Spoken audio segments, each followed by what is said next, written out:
নমস্কাৰ আসাম টেক চেনেললৈ স্বাগতম জনাইছো আৰু এই মুহূৰ্তত লৈ আহিছো ৰাজ্যবাহীলৈ কেইবাটাও গুৰুত্বপূৰ্ণ খবৰ আৰু এই খবৰ কেইটা আপুনি মই জনাটো খুবেই প্ৰয়োজন। এই নিউজ কেইটা সম্পূৰ্ণকৈ চাই থাকিব। যদি এনেধৰণৰ নিউজ নিটো বিচাৰে চেনেলটো ছাবস্ক্ৰাইব কৰিব নাপাহৰিব। এতিয়া লৈ আহিছো আপোনালোকৰ মাজত আজিৰ দিনটোৰ প্ৰথমটো খবৰ। মন গ'লেই বিদ্যালয় ছুটি দিব নোৱাৰিব প্ৰধান শিক্ষকে।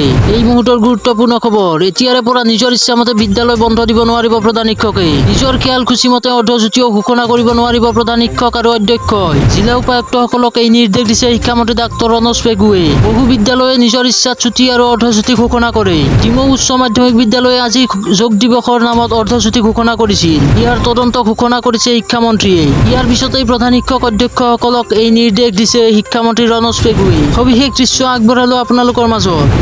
বিদ্যালয় ছুটি হৈছে।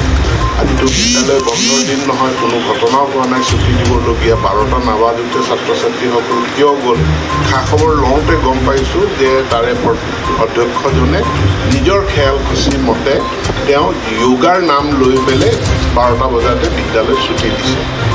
তো য়োগাৰ কাৰণে আমাৰ কোনো বন্ধ নাই। য়োগা বিদ্যালয়ত পালন কৰিব লাগে, আমাৰ বন্ধ দিয়া হোৱা নাই। এই যে আমাৰ প্ৰধান শিক্ষক বা অধ্যক্ষসকলে নিজৰ খেয়াল খুচি মতে তেওঁলোকে কেতিয়াবা বিদ্যালয় বন্ধ ঘোষণা কৰে, ছুটি দিয়ে, এইটো সম্পূৰ্ণৰূপে বন্ধ কৰিব লাগে বুলি মই নিৰ্দেশ দিছোঁ। আৰু মই ডেপুটি কমিশ্যনাৰ শিৱসাগৰক কৈছোঁ যে ইয়াৰ তদন্ত কৰক কি কাৰণে 12 বজাত বিদ্যালয়খন ছুটি দিয়া হ'ল।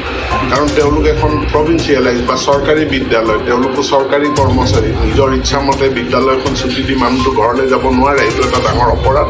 ইয়াৰ তদন্ত কৰিম আৰু মই সকলো অধ্যক্ষ আৰু প্ৰধান শিক্ষকক মই কঠোৰভাৱে কৈছোঁ যে বিদ্যালয় ছুটি দিবলৈ হ'লে, বন্ধ দিবলৈ হ'লে তেওঁলোকে ইনস্পেক্টৰ অফ স্কুলৰ পৰা অনুমতি ল'ব লাগিব।